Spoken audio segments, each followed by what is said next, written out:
మోడీ గారు ఆవిష్కరించారు. కానీ డిఏపి కానీ ఎక్కడ కావాలన్నా, ఎంత కావాలన్నా, ఎవరికి కావాలన్నా ఈరోజు కేంద్ర ప్రభుత్వము ఎరువులు ఇస్తున్నది. ఒక బస్తా ఎరువు యూరియా 260 రూపాయలు మాత్రమే రైతుల దగ్గర తీసుకుంటుంది. కానీ కేంద్ర ప్రభుత్వము ఆ యూరియా మీద ఖర్చు పెడుతుంది 3500 పైచీలకు ఖర్చు పెట్టి సబ్సిడీ ఇచ్చి రైతుకు మాత్రము 267 రూపాయలు మాత్రమే రైతుల దగ్గర తీసుకుంటున్న విషయాన్ని మనం చేస్తా ఉన్నాను.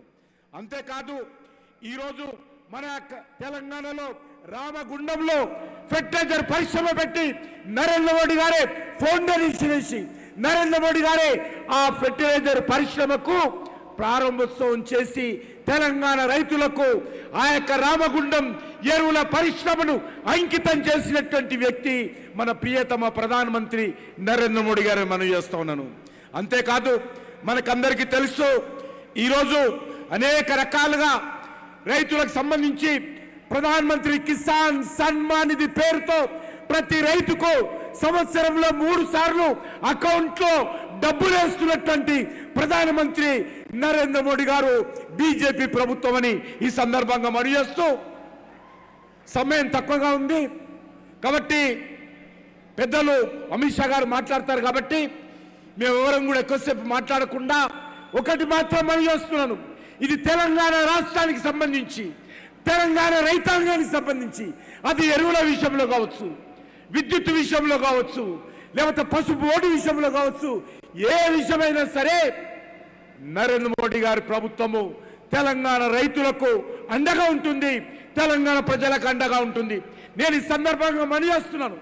ఈ రాష్ట్రంలో ఉన్నటువంటి గతంలో ఉన్నటువంటి ముఖ్యమంత్రిగా పనిచేసినటువంటి కేసీఆర్ కానీ, ఇప్పుడు పనిచేస్తున్నటువంటి రేవంత్ రెడ్డి కానీ నరేంద్ర మోడీ గారు తెలంగాణకి ఏమి ఇచ్చారని అడుగుతా ఉన్నాను.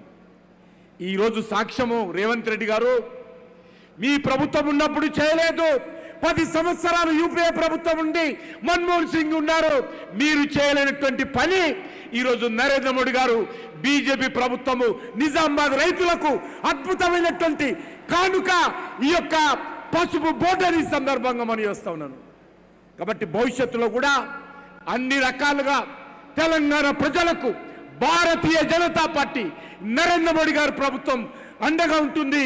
ప్రత్యేకంగా ఈ పసుపు బోర్డు రావడానికి మనకందరికీ అండగా నిలబడి కృషి చేసి మోడీ గారిని ఒప్పించి చివరకు కార్యాలయ ప్రారంభోత్సవాన్ని కూడా స్వయంగా వచ్చినటువంటి అమిత్ షా గారికి నేను తెలంగాణ రైతాంగం తరఫున, తెలంగాణ ప్రజల తరఫున మరొకసారి ధన్యవాదాలు తెలియజేస్తూ సెలవు తీసుకుంటున్నాను.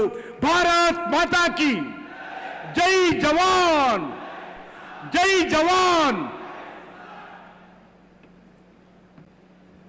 మన పార్లమెంట్ సభ్యులు శ్రీ అమిత్ షా గారికి స్వాగతం పలుకుతారు, सत्करिस्तारू।